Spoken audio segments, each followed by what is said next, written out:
Hi guys, welcome to the channel. In today's video, I'm going to show you how you can talk to Clyde AI Discord. So before getting into this video, must subscribe to our YouTube channel and click on the bell icon. So the first step you simply need to do is open your Discord with the server where you add the Clyde. So how you can talk, you simply need to click here and mention at the rate of, and you need to write Clyde.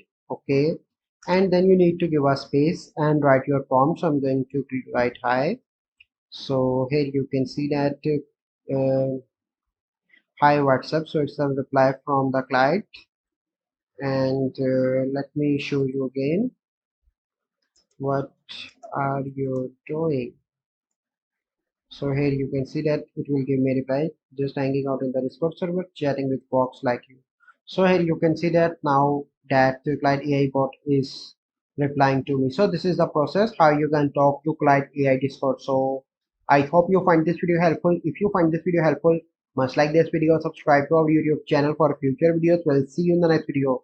Thank you. Have a good day.